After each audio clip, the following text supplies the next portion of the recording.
Over 4 decades after their last conference held in the Diocese of Boya, the bishops of Cameroon again graced the land of legendary hospitality with their presence and prayers during their 48th annual seminar held at the Bishop Pius Our Memorial Pastoral Center in the Diocese of Boya from the 4th to the 11th of January 2025. Was the 48th annual seminar of the bishops. Did it actually meet the expectations of the masses? Good evening, televiewers, and welcome to Issues on Divine Mercy Radio Television. On this edition of the program, we shall take you through some key moments of the 48th annual seminar of the bishops, which was held here in the Diocese of Boya.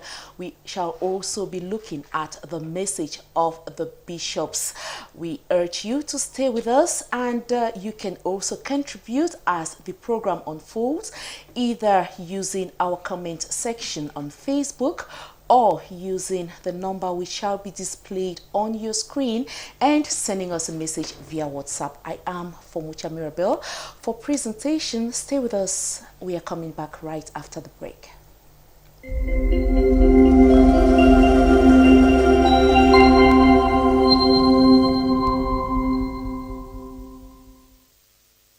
Beautiful people of Divine Mercy Radio Television, we are delighted to have you join us on this edition of the program where we have a recap of the 48th annual seminar of the bishops which took place here in the Diocese of Boya. And joining me today on this platform are some key persons who were actively present at or during the 48th annual seminar of the bishop. And I will be honoring the lady by introducing her first. Hello, Madame Fulai. Hi. I hope you've rested. Yeah, I've had a good rest. Madame Fulai is a member of the entertainment committee of the 75th anniversary of the Diocese of Boya. And just to highlight that the coming of the bishops was one of the key activities of this anniversary. Madame Fulai is the principal of Ripa Call in Mutengene. We are delighted to have her here today. And by my left, we have the editor-in-chief of Divine Mercy Radio Television. Hello, Mr. Baku. Hello, Mirabel. Have you also rested? I've been resting since I think since the 11th? The 11th. Okay. that our father came back. Okay. I'm sure that while they were resting, we were also resting. Resting. It's been about a week now. Yeah. And yeah, thank God and thank you for inviting me on Issues today. Thank you for coming on board for the very first time on Issues. So. We are proud to have you joining us. And I'll also be welcoming Mr. Nga. How are you? I'm fine, Madame Mirabel. I think this is why this was one of the most awaited seminars of bishops in Cameroon, given the context in which we are. And I think that for me, it's a pleasure to talk about it because it was successful. Wow. Ngate Donald is a civil society activist, and we are pleased to have him on the program. And the last but not the least is a member of the Directorate of Communications of the Diocese of Boya. Mba Lucas, have you rested? Good evening to televiewers. Of course, I think I have had some rest and we are ready to go. We are indeed ready to go. Don't be surprised if I ask all of them if they are rested, because it was an intense week. Hosting the bishops of Cameroon, it was an exciting moment, but it was very intense, and that's why I'm asking if each and every one of us here have rested enough. And we are happy that we have rested and we have regained our strength. Now, we all saw the conscious and active preparations before the coming of the bishops. And that was done under the leadership of His Lordship Michael Bibi, who is the Chief Shepherd of the Diocese of Boya. Let us look at it as a diocese. Did we meet our expectations, Tibu? Once again, good evening. Thank you. I'm happy to be here again. I think generally, I think we did as a diocese in terms of the goals we had to establish initially for ourselves to welcome the bishop. It's been years or months of intense planning, and if you look at the sheer mobilization in terms of the Christian population, if you look at the donation which were streaming in to complete the the pastoral center and the Divine Mercy Co-Cathedral, I think it is evident that the people of Boya and of course their chief shepherd did beyond what was expected of them in terms of actualizing their dream of hosting this particular seminar, which we should not forget is coming within the context of the 75th anniversary celebration excuse me, of the Diocese of Boya. So I think in terms of the mobilization, in terms of the resources, in terms of the infrastructure, in terms of the coordination, in terms of committees working together and some overlapping in terms where other people were lacking, other committees were kind of fitting in and ensuring that everything works well.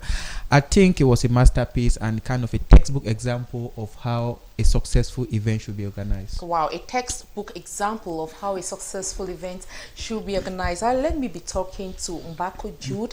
DMR TV did not miss any moment, you know. So, can you say that the expectations were met as a diocese? Yes, it was. Well, at the level of, let me be very particular, first of all, at the level of communications. That is my area. That's my field. So 2 years ago, I was privileged to be in Ebolowa for the 46th seminar of the bishops. And last year he held in Marwa. You were there in Marwa. In Marwa, yeah. And we at DMR TV and of course the communication directorate, we've been at the fore of these works of the bishops. Thanks to, in fact, much honor to this, most credit goes to the Bishop of Boya, His Lordship Michael Bibi, because when you look across all the dioceses in Cameroon, when it comes to communication, the Diocese of Boya is outstanding. It's second to none. Second to none. Yeah. We are the only diocese with a media established as such, a communication directorate that stands the test of time, with all what it takes. I mean, this is not a matter of boasting, but it's just a reality that's on ground. And so we've been at the heart of all these seminars from 2023. 2024, yes, last year in Marwa, 2022, 2023, 2024 that we hosted. This is the third that I'm witnessing. And so we had an avant-go already. We knew what we were going to face. Exactly. And so we could prepare ahead of time. And one of the things with the bishop here is he's a very smart person. Very visionary. He sees so much into the future. In fact, he plans his things because I remember that 1 year before this seminar, he had started planning. He had put the commission in place to preempt. When we were in Ebolowa 2 years ago, he had already started telling us about this. Well, you stop somewhere, you see the beauty of a cathedral, and struggling to look at somebody who pays attention to those things. So, before coming to Boya, we had already known that there was going to be this magnitude. This is how we are going to approach it, and of course, a level of communication. But if you look at the infrastructural development and to see if Boya was ready, one would not have imagined that within the space, because within the last 24 months or so, 2 years, if you look at even the last 1 year, look at the state of the divine. We have the images because at the level of Divine Mercy Radio Television, for those who watch us every day, we do we usually do on weekends. We do what is usually called project updates, especially on our newscast. So you realize that the project evolved within the last 1 year in a very speedy mode. And of course, to be able to catch up. So when you see the evolution of the project as we used within to a very short period of time, it tells of. And then some days you just go to the pastoral center there, ignorantly you see a building growing up at the corner, and it is for a particular purpose. So I see I don't like talking about people personally because sometimes when you talk about people, it always feels like you are honoring. You're trying to, but there's a reality in place, and the reality is that the bishop here was extremely visionary. He saw tomorrow. We could not see what he saw because if you go to the pastoral center, for example, let's assume the co-cathedral was needed, but the pastoral center, no one would have known that.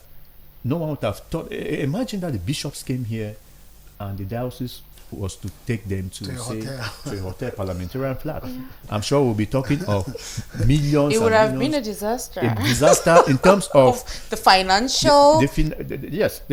Even keeping aside the financial. The moral The morality of it. the PR aspect of it. Yeah. Great. Look at the fact that the bishops were all in a particular area, and it was purely church business at the pastoral center. If we're dealing with people of the kitchen, we know that these are people who understand how the church operates. What the bishops eat. Thank When they God, have to eat. Madame Fulai is here, and she's going to be throwing more light on that. Yes, so we'll not have some girls who just pass around like in one hotel. You know what I mean? I understand. So the setup was prepared long time ago. Exactly. We're dealing with people. For instance, us at DMRTV, we had our space for special life programs at the pastoral center. It wouldn't have been easy elsewhere. Yeah. Imagine that you were going to set that up. The logistics. You needed internet. You needed all those things, and the preparations were done so much ahead of time. The bishop, look at what the house, the new building that was the conference hall. The conference hall. I mean, like. That building was raised like within within a month. Within a month. Yes, I can remember when he said they are going to be pecking. They are going to be. We went there for coverage, and after about a week, things had changed. What was there. So I went there one day. I thought I was going to see what was going on at the Bishop Our Memorial Pastoral Center. Those three buildings. Yes. Then I saw another one cropping up around the gate. I was asking him what it says the conference. So you realize that just to cut you a little bit, just to plead with our technician to kindly project some of those images of the Bishop Pius Our Memorial Pastoral Center. Please go ahead. Okay. So in all this, I'm saying all this to establish the fact that when you prepare ahead of time for events like this, you hardly have. That's why at the end of the day, even out of the infrastructural preparedness, there was the mental preparedness. There was the social, political, security-wise, everything. In fact, I am one of those who have been privileged as well. You too, we've been with the bishop going from one civil authority to the next, to ensure that this event that is coming to Boya should be hitch-free. It is. You don't sleep on your bed and you get results. It is hard work, and if we are not honest enough, will not say the truth here. Correct. This is a spiritual leader who has worked so hard. I cannot recall how many retreats have taken place in that pastoral center to sanctify the area, even before the arrival of the bishops, amongst them priests. So the co-cathedral itself, look at the transformation within a short period of time. There's no way we can deny the reality that the diocese has worked so hard through its leader, and we were prepared for this. The bishops came, they went back. I did not hear that somebody's wallet got missing.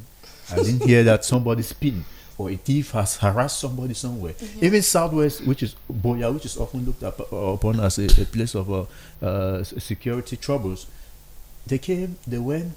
Those who used to bring security troubles, they understood that this is the church. And they just went to sleep. They went them to sleep. We didn't hear any hitch, and this is why we have to be thankful to God. Before now, we used to hear maybe they have burned a taxi here, and then it creates scare, and all the light goes down, and all the light. But the bishops were here.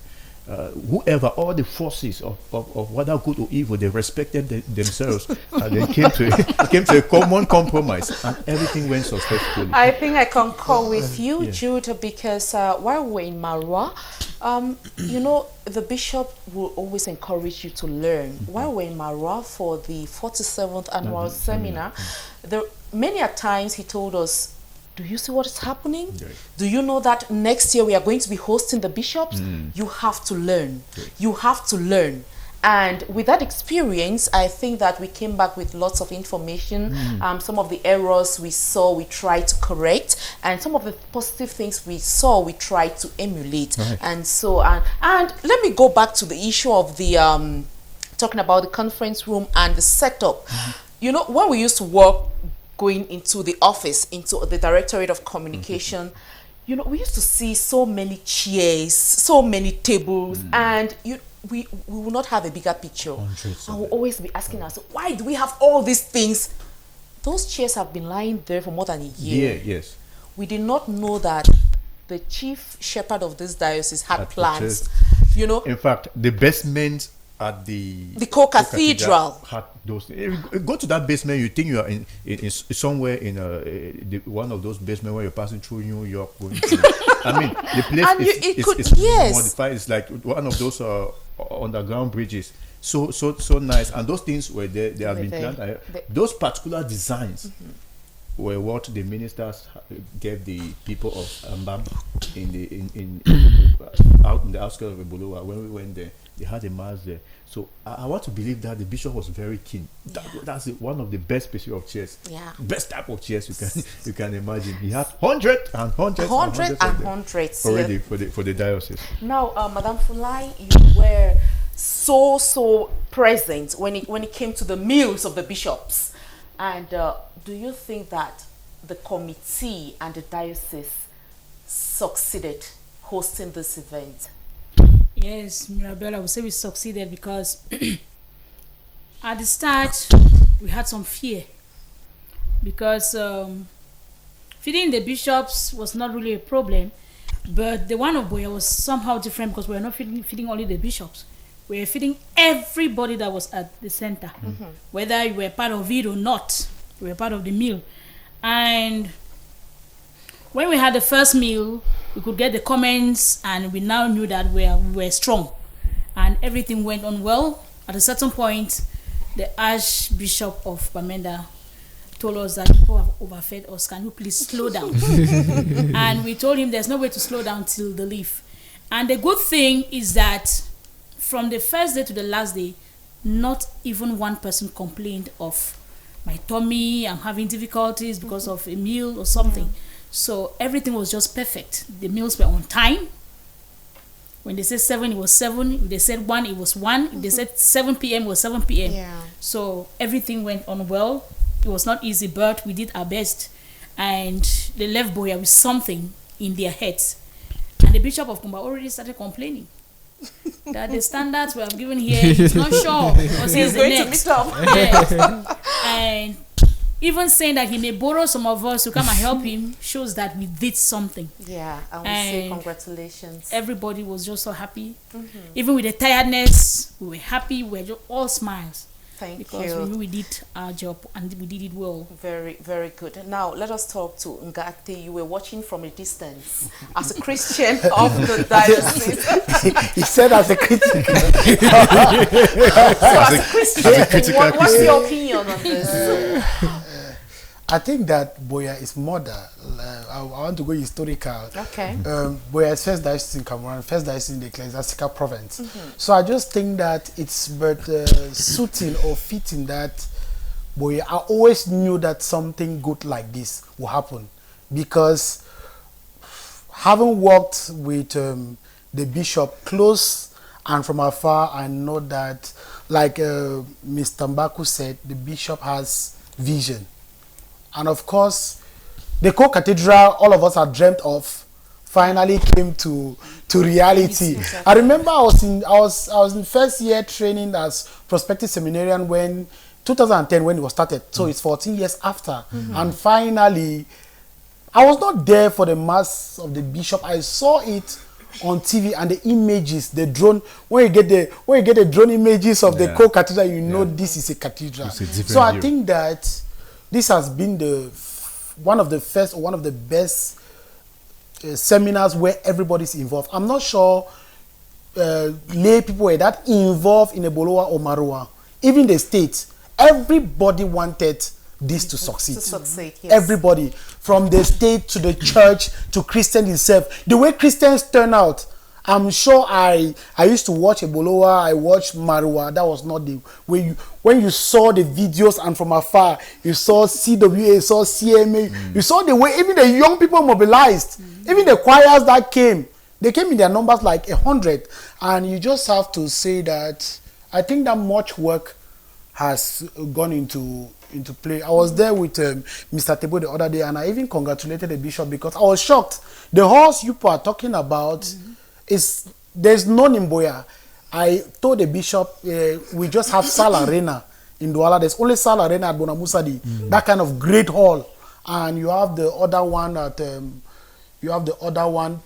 Aqua. But I think that the horse and every other thing, you have every other thing you need there, from the lodging to whatever. So I think that Boya was well prepared in a time when maybe some people or many people wanted Boya to fail, but I think that I'm a proud Christian, proud ex-seminary Christian of the diocese, because it's something. It's not Bishop Bibi, it's Boya that hosted. Exactly. So it's our pride. It's our pride that we are in a diocese when something like this is happening. They talked about communication. No other diocese has this kind of communication. Even Douala, Archdiocese of Douala, they started with Radio Veritas some years ago, and people thought it was springing into something like this. But Boya came from nowhere, like the mother that she is, because Boya was made diocese before the Archdiocese of Yaoundé.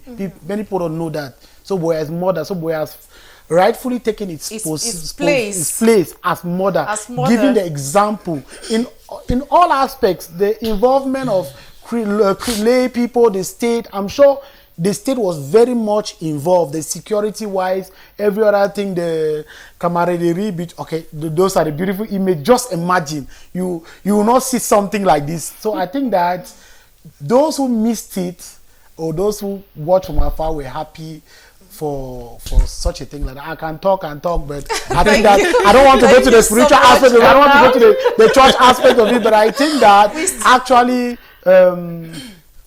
kudos to Bishop Bibi and his team. So thank you so much, Donald. Now we have been talking about the collaboration between the church and the state. Before the bishops came in, we could see the governor of the Southwest region, Bernard Okalia Bilai. We could see him actively present before to ensure that the bishops, they hold their meeting in a serene environment. He was there at the co-cathedral to look at it together with the bishop. He was there at the pastoral center, and you can see he was present during the opening and the closing ceremonies, the opening and the closing masses, and the opening ceremonies itself. So how can we assess this collaboration, Mr. Baku? Okay, even before the seminar came here, recall that we had a contract that was signed in Yaoundé, exactly, between the Vatican and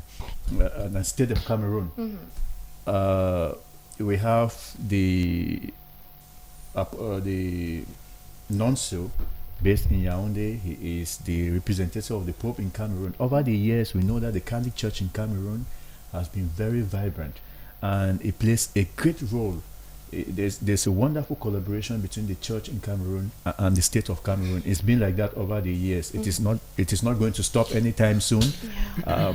And that's why every time there is an event of this magnitude, the state takes its rightful responsibility to ensure that, in fact, constitutionally, the constitution of this country makes it clear that Cameroon is a liberal state in terms of worship. It's a secular state in terms of worship, and one of the most, in fact, the most recognized faith in Cameroon is the Roman Catholic faith. Yeah. So the state is very much aware of this, and that is why when things like this are happening, the church, in its diplomatic nature, does not go behind the scene to operate. It comes out clearly and work with the authorities that be even from Yaoundé, from the seat of this country in Yaoundé, to the regional level, to even the subdivisional level, the local authorities.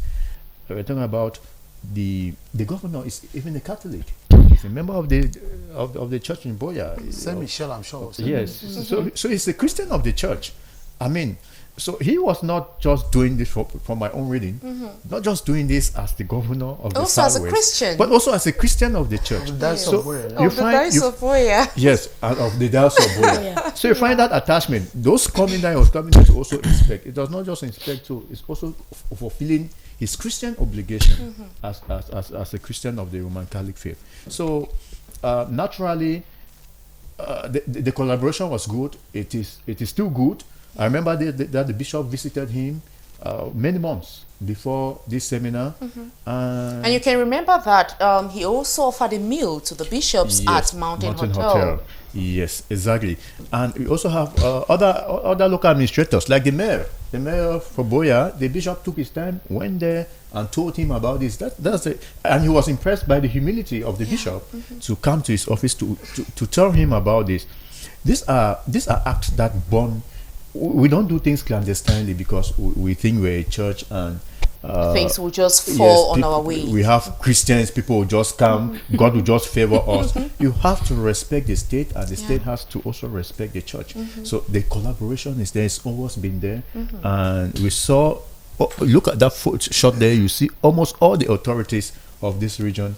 That's the mayor. The mayor is there, the senior divisional officer, senior Jan boss was Mekala there. is there. You find there Abba Abdurrahman, the deal for Boya. You find all authorities. You even find it public independent conciliator of the Southwest region, Madam We Telele. also had some senators present. Senators. So- Senator Belamuki Muki was and there. others. We had The MP, the Malumba was there. So So the church is not we don't operate clandestinely. We operate under the state. This church is under the tutelage of the Ministry of Territorial Administration, and that's why I hear Minister Taranji coming up every time to remind churches that you have to Follow regularize procedure. your Follow status. procedure. You have to follow procedure. Yes. So I think these are some of the procedures. The state Clear should know example, that yes. these people are here, so that we are able to guarantee. Say, for instance, the Southwest region, Boya in particular, where we have pockets of troubles here and there. The state should know and give you the necessary security that you need, and that's why the top colonels in this region, they were there at that pastoral center. They sent element. You have a mixture of police, gendarme, or everybody was there to ensure that nothing happens. That is the collaboration the state has, even in terms of support. Why not? The state should support the church to grow, because it is the church is helping. If not of the seminar, those bishops are coming there to discuss things of the state. You might be looking at it to be things of the church, but the things of the state. The morality of the people of this country depends too on the church. Exactly. The education, Madame Fula is here, she's of the education sector. You cannot count how many years that the church has been assisting the state in terms of education, health care, and other sectors. This is communication. We assist the state in communication in different forms. So I think the state has acknowledged this and has worked very closely with the church, and especially the church in Boya. The open nature of our officials here, with our very open bishop as well. The collaboration, we don't have those strenuous collaborations. There are no strains, and so it was very smooth thanks to that collaboration. thank you so much. Now, Tebo, will you like to say something on this? And also, this is it was a historic moment for the land of Boya, because everything being equal, this event will come again to Boya only after 26 years. Exactly. So, what's your opinion on this? I think on a generally, like what Baku said, I think the event highlighted the excellent collaboration between the church, between the Roman Catholic Church or the Holy See, and of course the state of Cameroon, in terms of you see the collaboration, you see the devotedness. The governor, being a Catholic Christian himself, like he said, took full and active participation all through the event. In terms of administrative services, in terms of security, I think the collaboration was excellent. But in terms of our local administration, I think it was a failure in many regards, because if you look at it, you see almost all the major roles that the bishop used, none of them was graded, none of them was upgraded. That's the job of a council. When you have an event of this magnitude with 30 plus bishops in a particular town, Excellencies. you will not have any other opportunity to sell that town than that moment. You have international media present. BBC was writing me, RFE, they were contacting me to know what's happening. The spotlight was on Cameroon. Given the fact that, of course, the event was taking place in an election here, and with the controversy surrounding the head of state, so the spotlight was in Boya. Boya was the focus, not just in the region, but the country, to an extent Africa. Don't forget, we are one of the oldest president in the world. Yeah. So, and for the mayor to have demonstrated the kind of administrative negligence, which is not really strange. Personally, I've been a critic of the mayor of this town for a long time. Yes, it is not strange. I must say the way it is. Garbages are all over the street. No blue case of the roads are bad. A breach of 6 meters, they take 2 years to fix it. You could see that limitation with this visit. Just look at the co-cathedral. The amount of money the people of Boya have invested to build the co-cathedral and the Bishop Pius Hour Center. And even a seawall cannot be put there. You bring ministers here. You bring bishops. You bring all kind of authorities here. I don't have a road. This is one of the top cities in this country. We are talking about 21st century Cameroon. Boya is a former capital of Cameroon, and you don't have road. You don't have a road that a bus can use. We couldn't barely go to Bojongo because the bus could not use the road at Bojongo. It is shameful. It's embarrassing. So when you look at some of these things, you begin to ask yourself, what is the problem? What's the difficulty? Because it is an opportunity for local administration to come forward to demonstrate that they are in charge, to take care of the needful. It is not much, but it was the whole thing just collapsed, and but good thing, the security was there, top notch. The administration, in terms of the DO, the SDO, and the governor, they already provide the administrative services. But in terms of our local development, we are talking about the era where we are clamoring for decentralization. We want power. We want Yaoundé to hand power to local government so that they can effectively govern. And this does demonstratively show that we are very, very, very far from achieving that goal, because no matter how you look at it, it was a monumental failure on the part of the local council in Boya as far as showcasing this city is concerned. Wow, tough words there from Table. Now, Right. truth be told, during the 48th annual seminar of the bishops, you will bear with us that everywhere, Catholics, non-Catholics, people were expecting, the atmosphere was one of expectancy. People wanted to know the outcome of the 48th annual seminar of the bishops of Cameroon. But I really don't, what does such an atmosphere tell you about the bishops, Madam Fulai? Looking at the theme, solidarity, meaning journeying together. I think that the bishops had Cameroonians at heart, and from their message, they were very clear. They were very clear about it. Although they kept on talking about hope, and at times that word hope, you can die hoping. It's hopeless. You can die hoping, but it's consoling that we should hope. But I think that those who listen to that message or who have read that message, the message is clear. For those who understand this country, they did not mix up their words. They were very simple in the way they were saying it, but they were saying it straight for those who understand.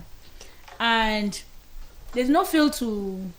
They started from 1990 economic crisis right up to where we are today, which means things are getting from bad to worse. And I think they were calling on the authorities that be to sit up and see what they can do for Cameroonians, because the situation is really bad. We may, some of us may not be feeling it too much because we have some few francs at the end of the month. But 90% of Cameroonians are in hell. Yeah. They are in hell because they can barely meet up with a square meal. True. They can barely meet up with a square meal. And if you have not gone places, you have not talked with people, you have not visited people, you don't understand. If you're just in your own small comfort zone, you will not know what people are going through. Yeah. Those of us who are in a school setup, we know what is going on. We find mothers and fathers crying because they cannot afford 20,000 francs to complete fees, and we too at our own end, we are not ready to keep them. And then you start asking yourself, 20,000, what is happening? But it's the reality. The person does not have, and is not even knowing how you get that 20,000 in the nearest future. So that is how bad. And it's not only the 20,000, because that child has to continue till maybe upset. I just want to think that the bishops have said what they have said, and what remains. the authorities that are there have heard and they will do something, because Cameroon is a very rich country, very rich. The bishop said that. Every day we see them exploiting our resources, but nothing is coming. Nothing is being done. Even electricity here, we have all the sources to have electricity 24/7 non-stop, but every now and then is power off. What is happening? Now, let me talk to you, Donald. Do you think that you are a fan of online? You know, you're online, you see the messages, you see, or you saw the eagerness of Cameroonians wanting to hear what the bishops will say. Do you think that their expectations were met?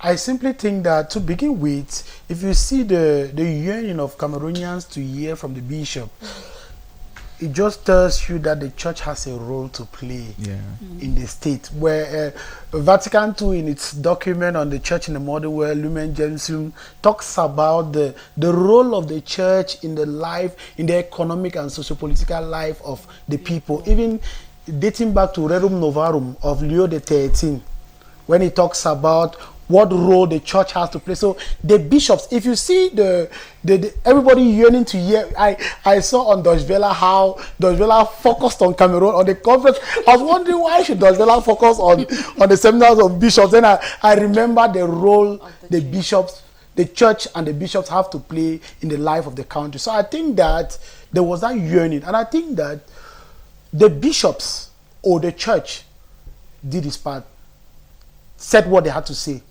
and they were clear in pointing out what is wrong. The church is there to exhort, not to condemn. To condemn and not to take sides. If they were hoping that the church would say no, this or that, the church is not a political party. We are far from a political party. The church exhorts. The church is made up of the Akali Christians who are in CPTM, the SDF, the MRC. So the church is just to tell you what is wrong and how to correct it. That's why they go back to 1990. They even quoted the prayer we used to pray in Sase in the early 2000s, prayer against bribery and corruption. And they quoted, yes. Prayer against bribery and corruption in Cameroon. I can remember that prayer. One small blue.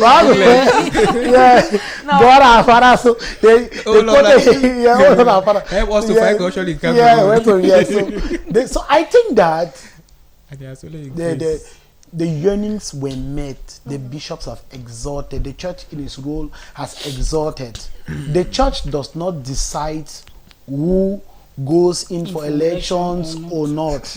Yes. The church as mother does not decide. Teacher. Yes, and teacher. The church in Cameroon does not decide.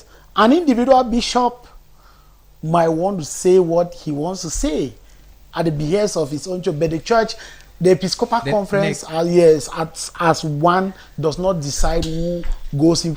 What they want is free and fair elections, no matter who wins. Thank you so much. Now, also the message of the bishops on the socio-economic situation of the country decried the misery and pain which the citizens are going through, and they said that after 65 years of independence, the people are still living in uncertainty, but yet they still call for the masses to be hopeful. Now, how hopeful can Cameroonians be? Hoping against hopelessness.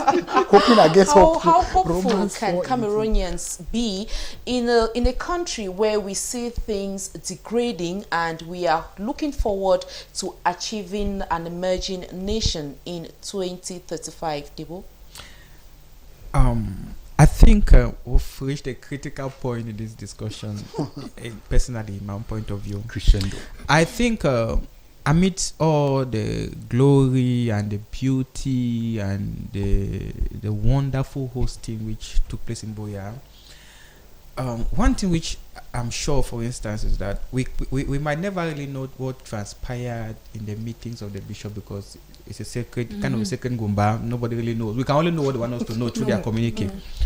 But if you look at it, if you want to be objective, 90% of Cameroonians were heavily disappointed with the final communique of the bishop. I'm a social media person. And they were disappointed for good reasons. it is true we can say the church is a mother, the church is a teacher, the church just condemn ideas and so on and so forth and so forth. But bishops are not just bishops of Catholic Church. A bishop transcends faith. They go beyond just a bishop is not just the chief shepherd, but he's a revered spiritual leader in our society. Don't forget, close to 40% of Cameroonians are Catholic.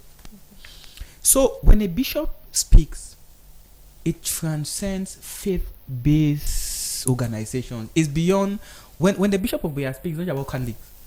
The ramification, the consequence goes beyond just the Catholic Church. And now we are living in an extraordinary country during extraordinary moments. We are in a country where people, like Madame Fulai said, Cameroonians are barely struggling to survive. Cameroonians have taken to the street, they've been killed. They've raised their hand to protest, they've been locked up. They've asked for a job, they've been shot. They have nowhere they can go. Cameroonians, in their absolute majority, have only one country they can call home, that's Cameroon. Some of those ministers have so many nationalities. So they are condemned to be here. Now, when they look around them, they cannot protest, they cannot complain, they don't have job, they either starve to death or no matter, they don't have nowhere to go. The only people they can rely to speak for them and speak truth to power are their spiritual leaders. What they can't say, they expect their bishop to say it on their behalf. We should not talk as if the Catholic Church exists only in Cameroon. I think we've been here, we've discussed this so many times. In other countries, like in Congo, when Joseph Kabila wanted to extend money for president to remain for life, the bishop said, no, you cannot change the constitution. You have to go. And he left.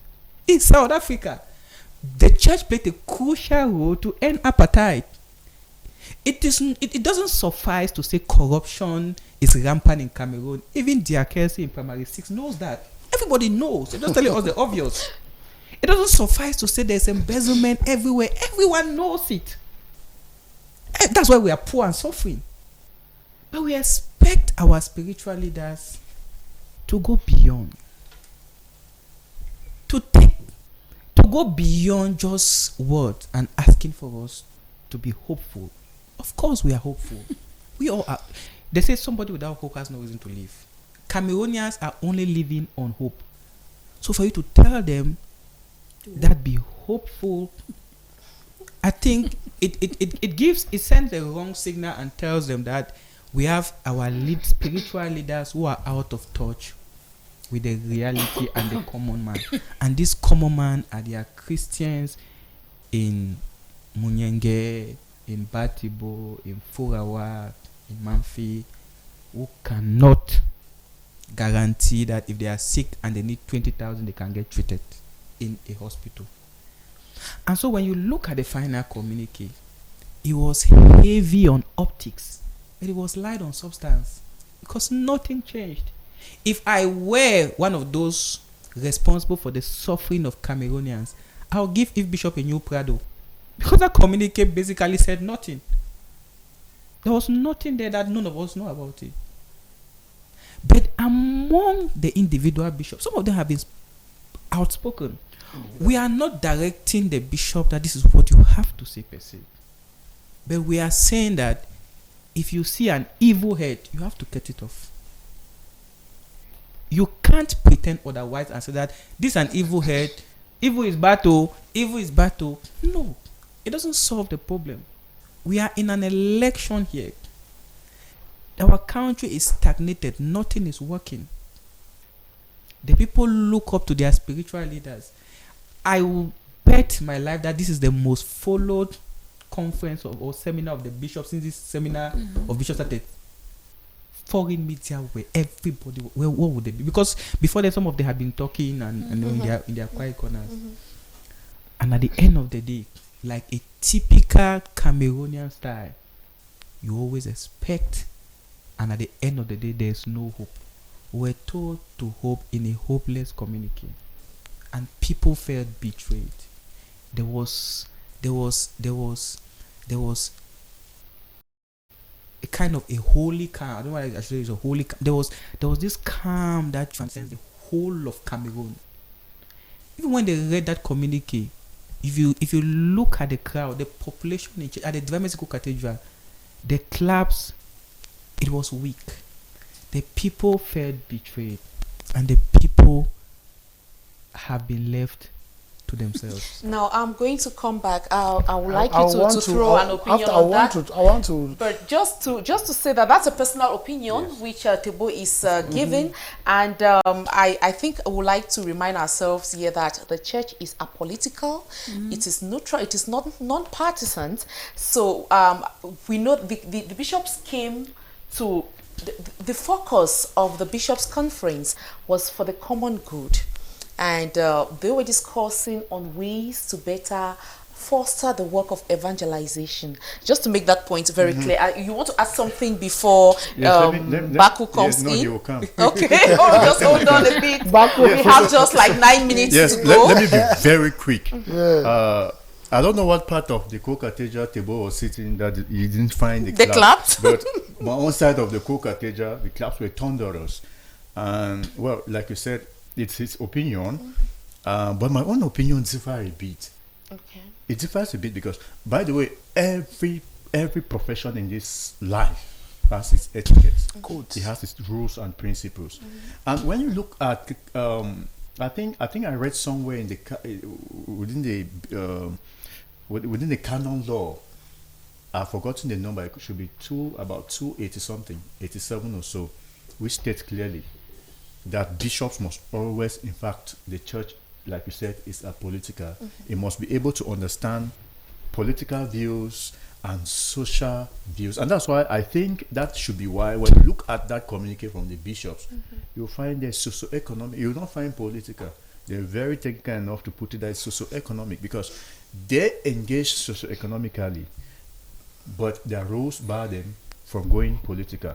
But I'm one person who buys with Tebo on that principle, where because there are still some people in this century who think that I've seen the arguments in many WhatsApp forums, people arguing that political religious leaders that they should leave politics for politicians and bishops should focus on the church. For God's sake, this is 21st century. Is it even the 21st or 22nd? We are still in the 21st century. But then I don't buy to that philosophy. And one person who does not buy to that, because if you see the changes that have occurred across the globe today, in the most cherished America that people want to go there, in America, the change was brought there by the church. Martin Luther Jr. was a Baptist minister who spent all his life in social activism. Malcolm X was another case. He was a Muslim minister as well. He spent his time in social activism. The Constitution of America became what it is today because of these gospel ministers who went in and changed things. Look at in South Africa, which Tebo quoted a few minutes ago.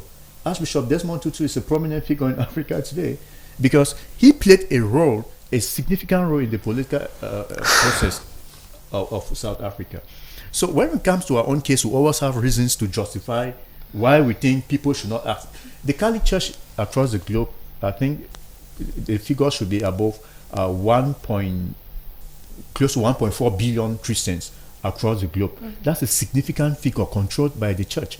And you cannot stand down to say that the church does not have authority, because those Christians, they listen to their bishops, their priests, their spiritualists, and the Spirit know how much important the Spirit is.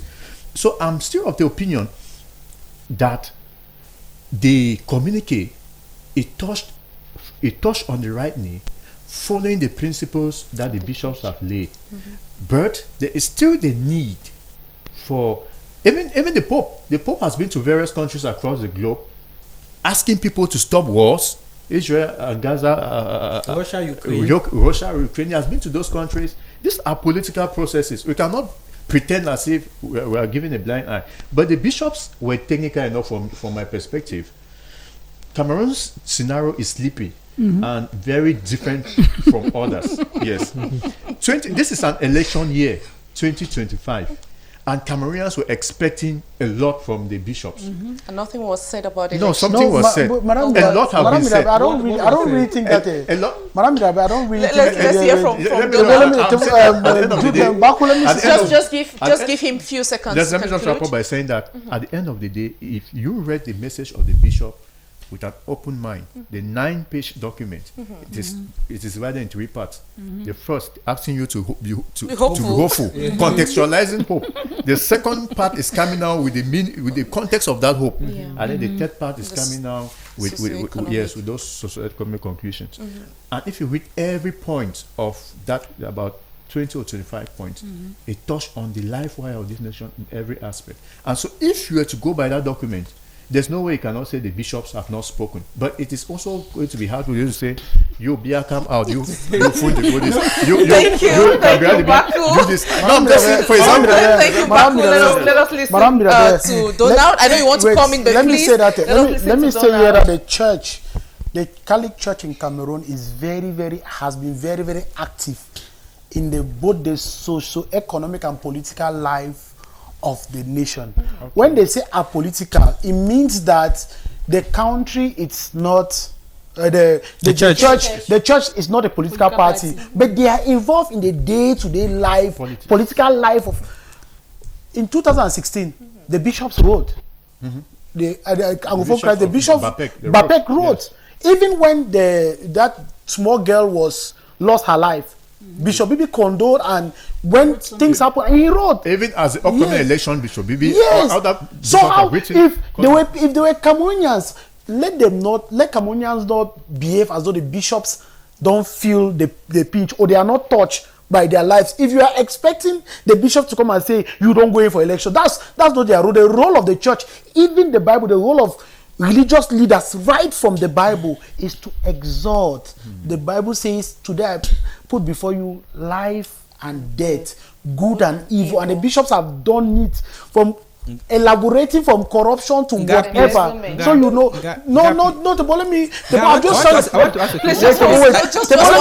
second. Let him land. Let me come. It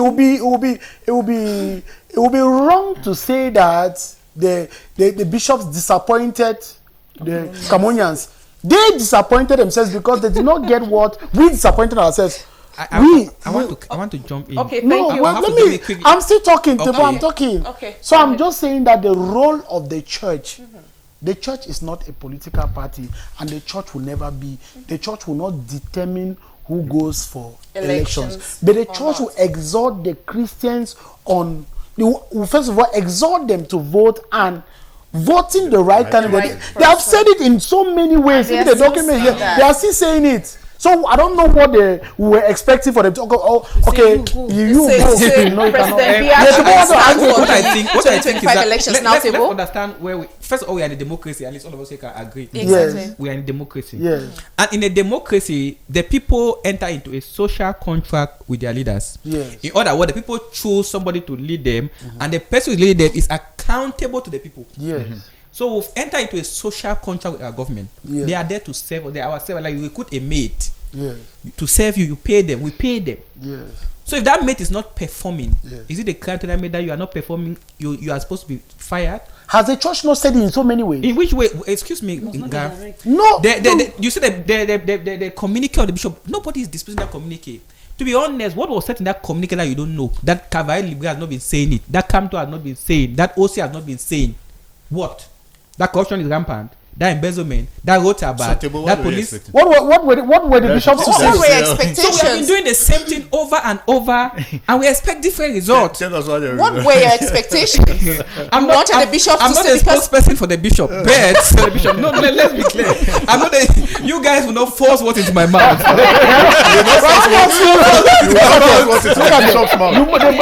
You will not force what into my mouth. But what I'm saying is that the bishops know what they were expected to say, and they didn't didn't say it.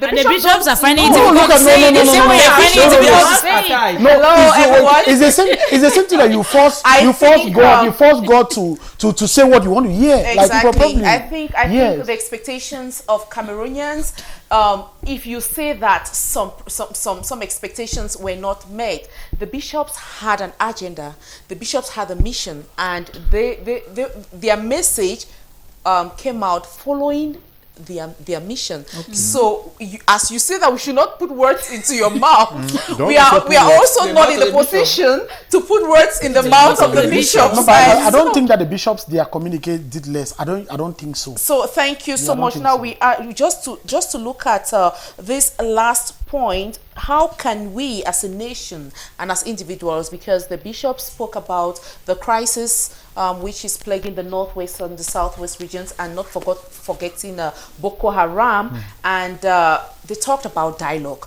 But since everyone has been calling for dialogue years after years, but nothing is being done. Can you just quickly throw light on your opinion on what you think should be the problem and how it can be handled? Madam Fulai? Dialogue. If there's supposed to be dialogue in this country, people should first of all work on their conscience. Because if you are going in for dialogue to just say there was a dialogue, then it's waste of time. Yeah. It should be a sincere process, coming out to say what is in your mind and what you think it should be. And I was happy when the president of the republic made his speech when he talked about bad governance. And I think that is an answer to all what we're suffering. The resources are there, but the people who have been put there are just taking those things to their private pockets.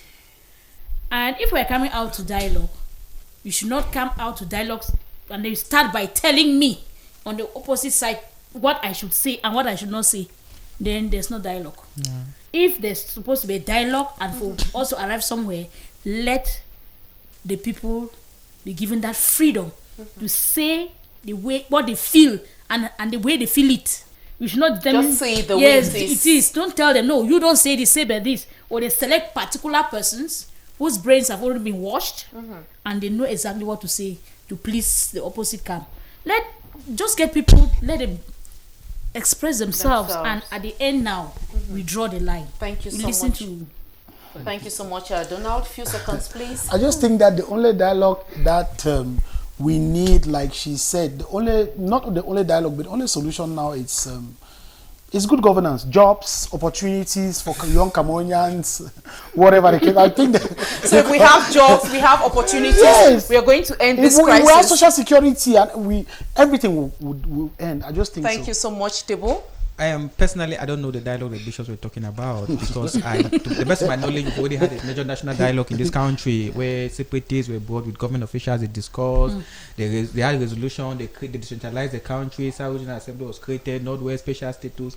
Except the bishops are insinuating that they don't recognize that as a real dialogue. That's and they want another one. And that's not what it means. I don't want to assume what they meant. But what I understand is that dialogue had been held and nothing had changed. Dialogue is continuous. So maybe the bishop should clarify what they mean by another dialogue. That one was not useful. They need another one. I don't know. We dialogue every day. No, so if you dialogue, is a dialogue. And we are dialoguing. Dialogue is continuous. The bishop should know that we are dialoguing. Dialogue is on. So which means that the dialogue process should continue. Now, Bako? I'm just ending by queuing in with Madame Fulai to say, when the head of state says, when he acknowledges bad governance. In fact, elsewhere, you do that, you are fired. In fact, the state the next month, because not long ago, we had the Secret Service in the US that almost, the incident during campaigns that Trump was almost shot. Yes. The next moment, the lady was in charge of was dismissed. She resigned before the parliament. She resigned. We don't have that culture in Cameroon. Some people think that the country belongs to them. Yeah. And that's why when we talk about things like dialogue, they see it as a mirage. They don't understand the reality that we are all owners of this country. Nobody owns Cameroon. Exactly. You are coming here to go. After you might be 90 something years, 100, 200, you know reach 200, you will go. The next group of people will come to lead this country. Whether you like it or not, that's the reality. Every one of us have the right to be in this country. The right that Pobia has, I have that right. They rather have a child in Kuseri. Has that right? Exactly. Even if he's walking barefoot. At least on without paper. slippers. At least on paper. Yes. So everyone has the right. Until we begin to understand that we are equal, and that's what the church preaches. We are equal. We have equal have the rights, same equal dignity. dignity. We will not begin to see an era where we'll sit on the table and dialogue with each other. We should understand that principle first. That whether you are riding in hillocks, jeeps, and whatever, and stopping traffic from people passing, you will one day bow to the ultimate authorities. So I generally, Madame Mirabel, generally for me, I feel that at the end of the day, the bishops did what they could do, and they've done it. 2025 is coming. People should go and register if they want change. If they want change, the bishops have spoken in the religious, the spiritual manner. If you want the physical and political way, you now have the joker.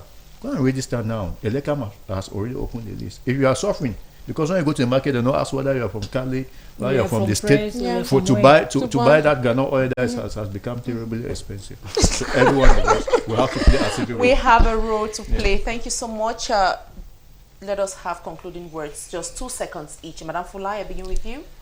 I'll just say that I wish to thank the Bishop of Boya Diocese, Bishop Michael Bibi. He did his best, and with his collaboration, everything went on well as far as the seminar of the bishops is concerned. Thank you so much. I just wish to say that kudos to the Diocese of Boya and his chief shepherd, and to the bishops. You did their best, but we expect more. Thank you so much, Tebo. I just want to thank my bishop, the Bishop Michael Bibi, and all the bishops.